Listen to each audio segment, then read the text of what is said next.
Okay, hello everyone. Bruni Little here from your land partner, joined this time for 100 in 100 with Richard as well. And in this edition, 14th out of the 100 so far, the topic we want to cover off today is how to leverage your network to find development opportunities. So on the carrying on the kind of mini series of sourcing, and we're almost bringing that to a close to then move on to appraisals, which is up next.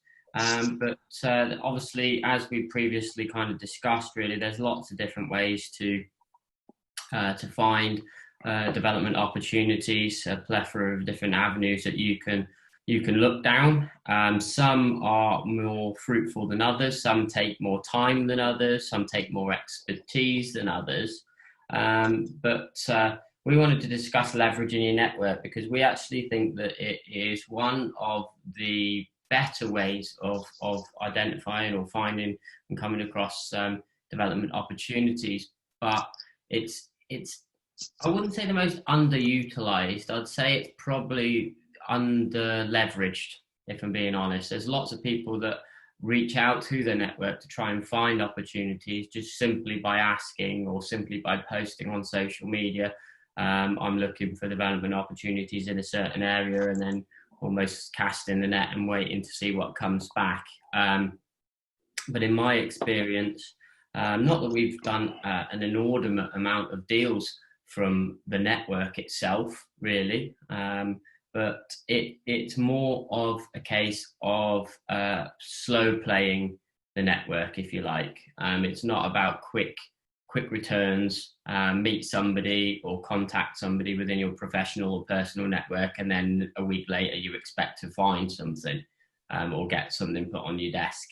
It's about proving yourself, proving credible, proving that you're an authority in some cases on that particular topic or in that particular industry, adding value as well. So it's almost a marketing exercise by leveraging your network. But if you're able to add value to people and improve their situation and improve their knowledge on the subject, perhaps they might help you a little bit more, really. So we wanted just to share with you some insights into and our opinions, really, on the matter.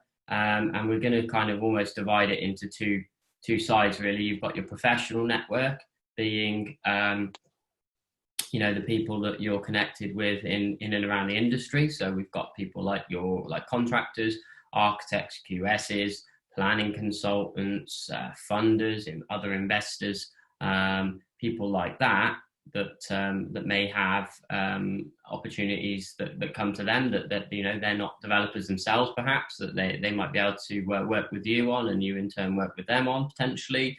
But then you've got your personal network as well, which it is one that's often overlooked, certainly for those that are already in the property industry. They sort of focus on the professional network side, and then they forget to ask friends, family, colleagues, people that are in clubs that you're in, people that you're connected to, acquaintances, whether they have opportunities or they know of any opportunities that you may be able to help them with. And I think that's the key thing, really. So joined by Richard this evening, and we're just going to talk it through, really, and hopefully add some value to you guys. Yeah, all right, Bryn. I think for me, whether it's the professional or the personal side of things, I think the first thing is about positioning. You touched on a bit about credibility, but you've got to position yourself in the right place, and in order to do that, you do need to be credible. And one of the things about credibility is knowing the business. But the second, almost more important part is delivering.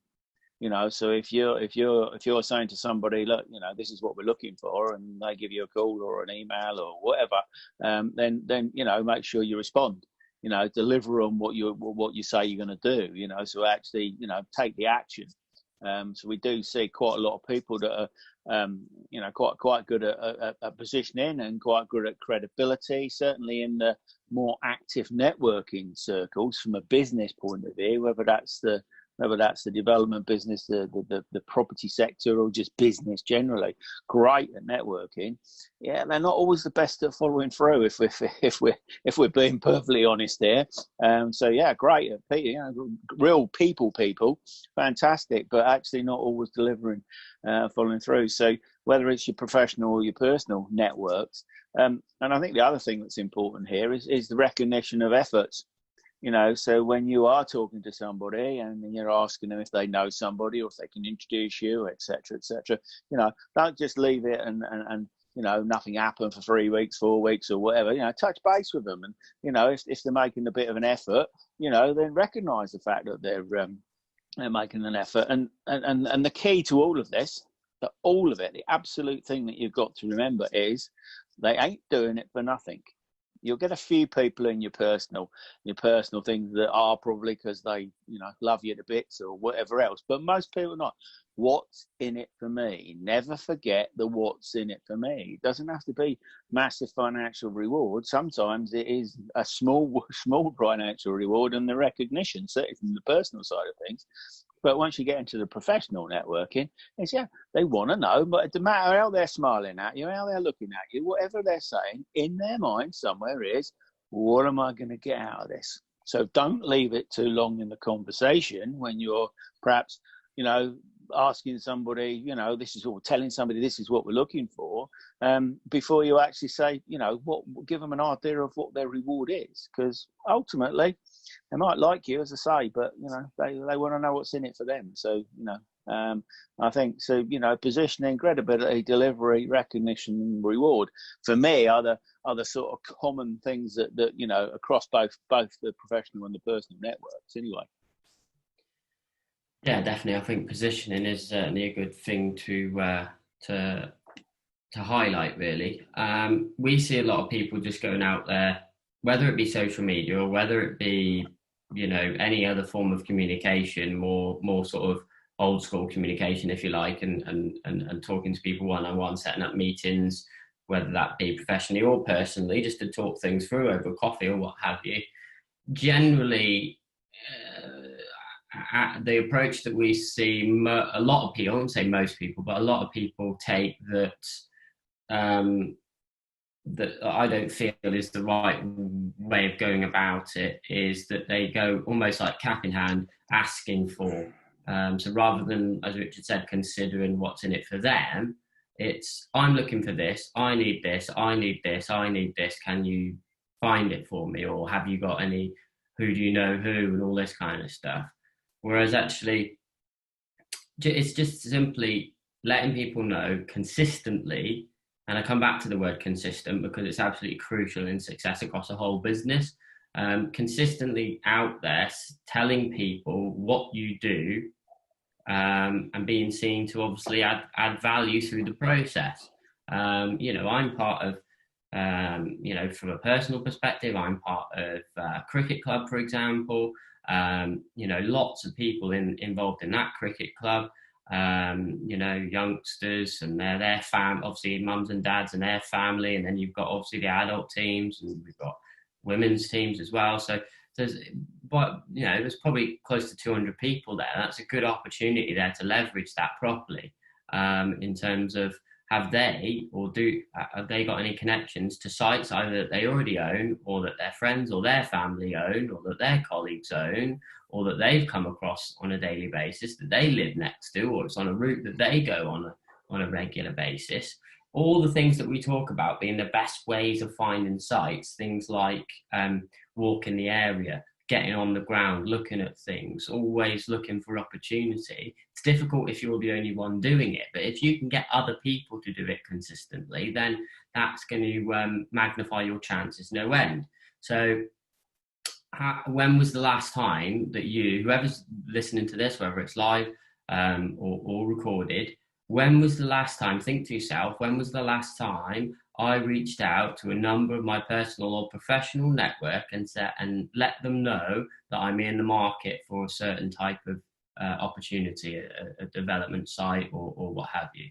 And if the answer was more than a week or 2 weeks, then it's time to perhaps tap up somebody else or send an email to somebody else or try and book a virtual meeting with somebody else, another agent that you might know, and see if things have changed. Obviously, circumstances are changing all the time, certainly at the moment with regards to motivation, in terms of people's businesses that are affected. So I go back to the story of the 200 people or what have you in my cricket club, for example. Well, a lot of them are probably business owners, or they obviously work for a business, and that business might be in trouble or whatever, and we're potentially a way to help people out of difficult situations, and it's about consistently letting people know that.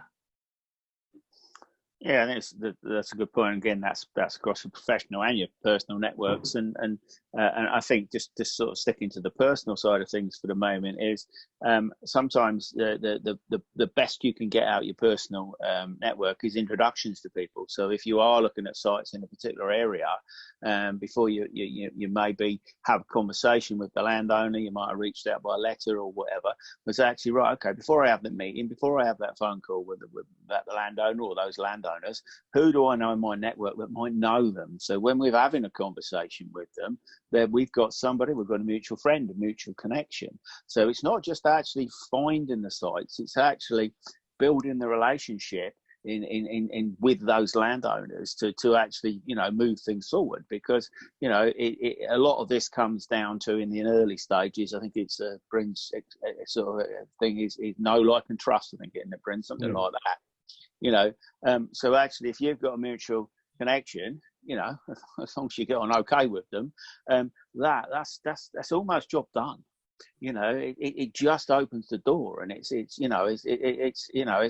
sort of fantastic sort of way to start off a hopefully successful relationship in looking at a site. So really, the personal side of things is, and I think what I would say at this point is that none of us, including Bryn and myself and the team, actually know all of the people we know.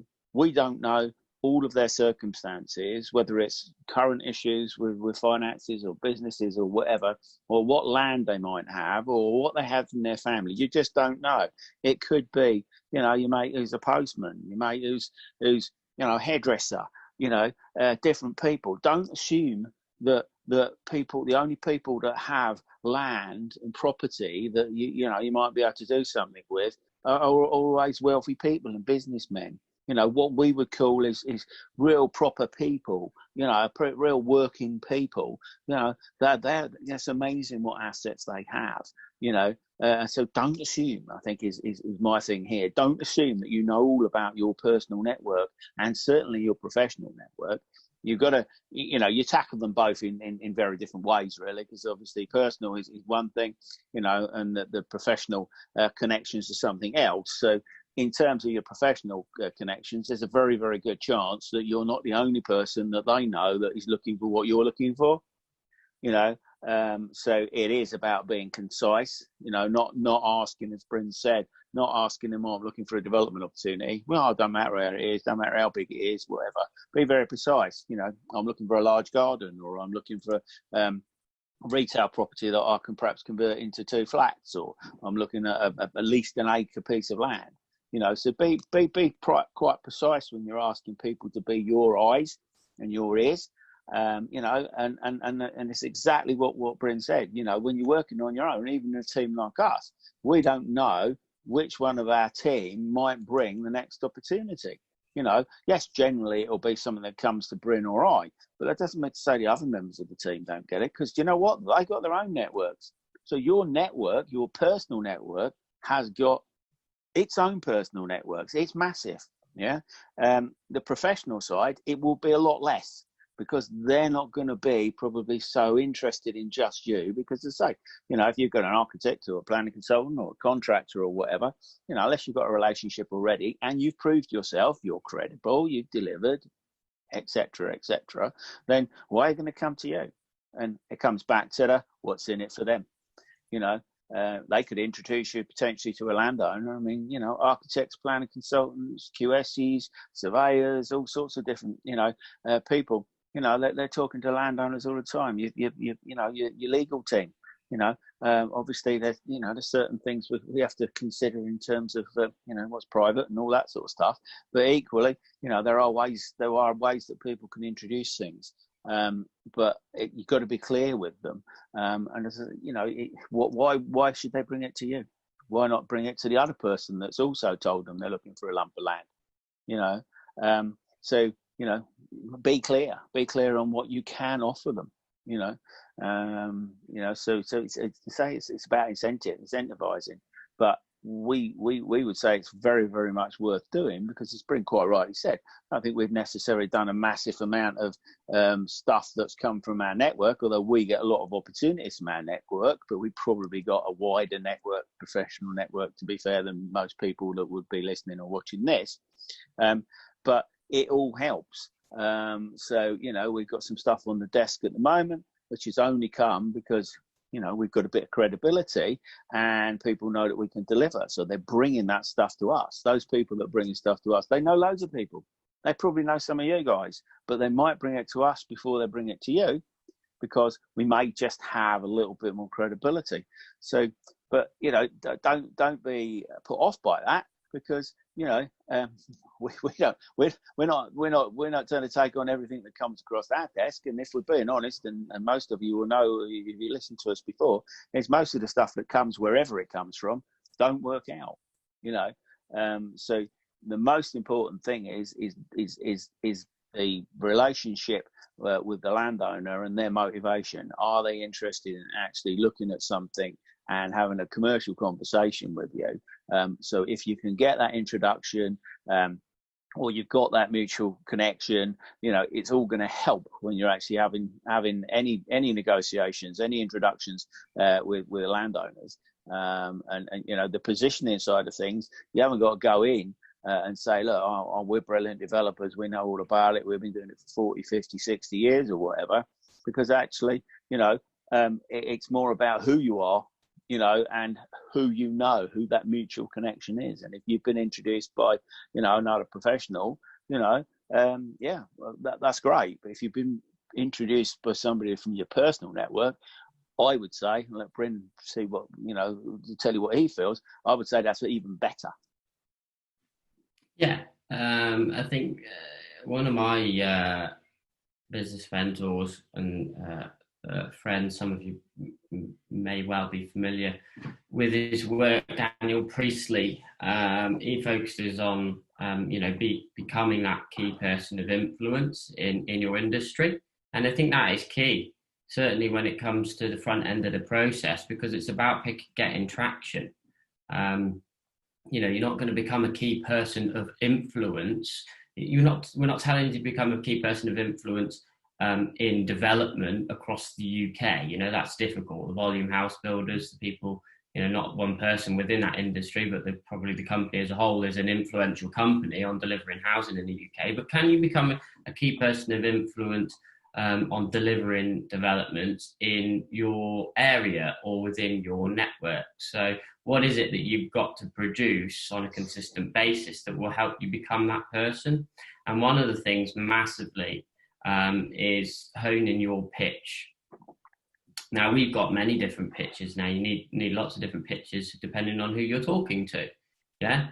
But firstly, as a door opener, if you're looking to get in there short and sharp, you need what's called a social pitch. You need something where you can deliver it in 30 to 45 seconds, perhaps, where you're, okay, what do? You're at a networking meeting, for example, or you are meeting up with somebody for a coffee and you're just putting it into a conversation. You need to practice that over and over again, so people know what it is that you do, what you're looking for, what and how you can help, basically. So Daniel talks about, success in business is the journey of 1,000 pitches.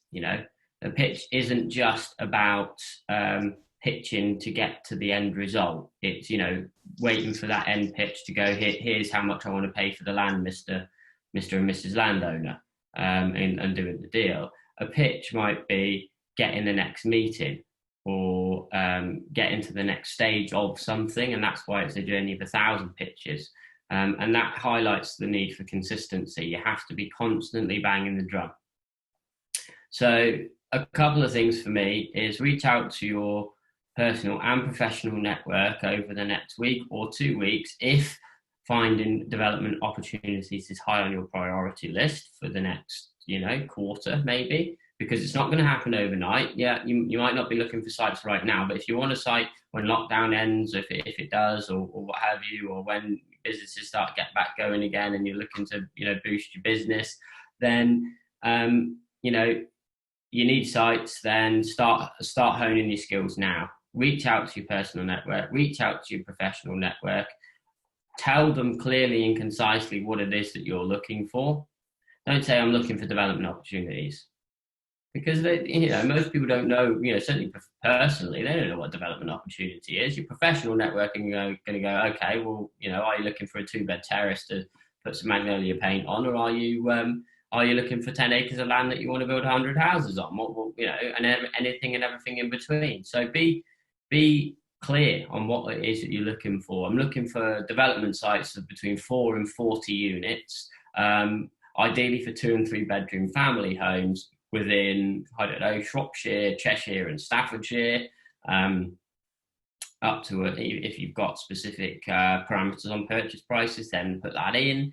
But that is fairly, pretty clear, but it's wide enough that you're not letting them look for a needle in a haystack,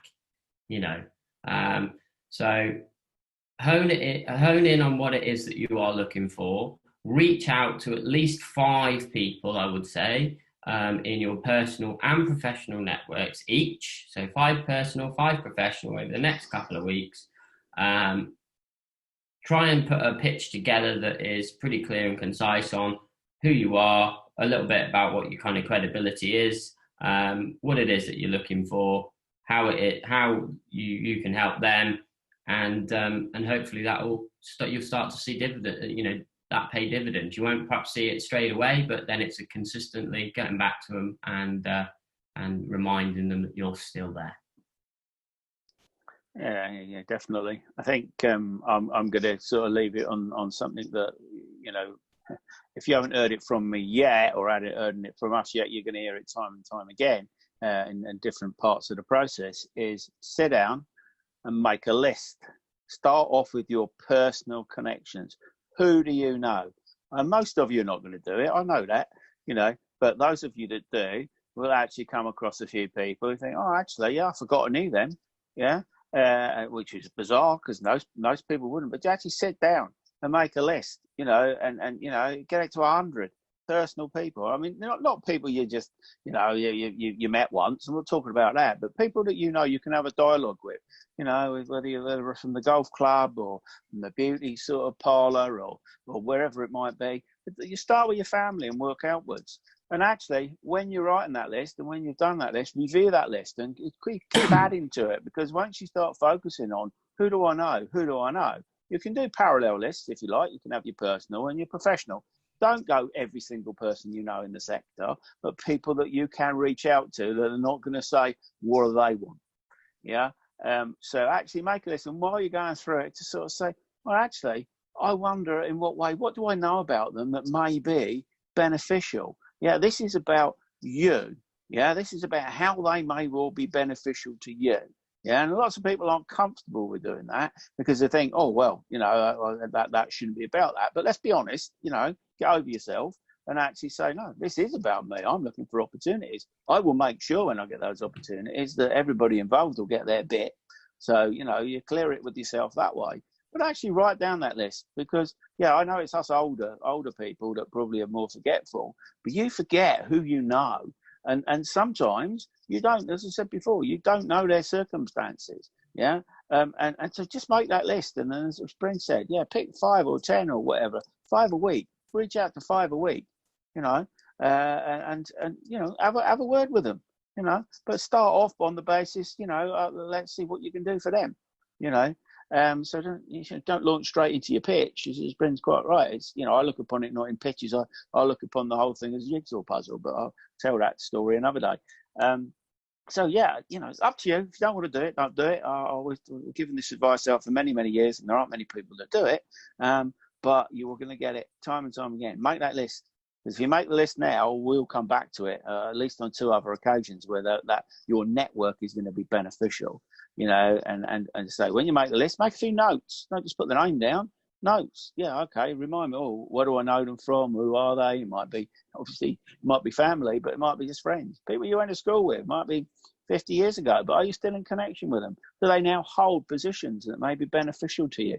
And that just isn't always local. That's far-reaching. So that's probably my key piece of advice. Really, is make that list, and hopefully at least 1 or 2 of you will do so. And I'd like to hear over a period of time that actually, you've remembered somebody, or they just happen to be, a planner at a certain authority, or they may be, that they may work for a funding organisation, they may work for a charity that's actually in the need for something. They might not have anything for you, but they might be useful later down the line. Yeah, absolutely. Nothing really more for me to add to that, really. It's not an exact science. It's something that needs to be worked on continuously over time, and it is really a case of an ideal kind of scenario for the kind of tortoise and the hare fable. Really, it is those that are slow, steady, plod along, keep consistent, keep putting yourself out there. That ultimately will get results from your network, not people that just flash in the pan, ask a few people, wait, nothing come of that, okay, move on, it doesn't work. So consistently go at it. If you're consistent for the next 12 months, something will come of it. So thanks very much for watching. This has been the 14th edition of 100 in 100. Join us again next time for number 15. And more content on land planning and development. Thanks very much for watching, and take care.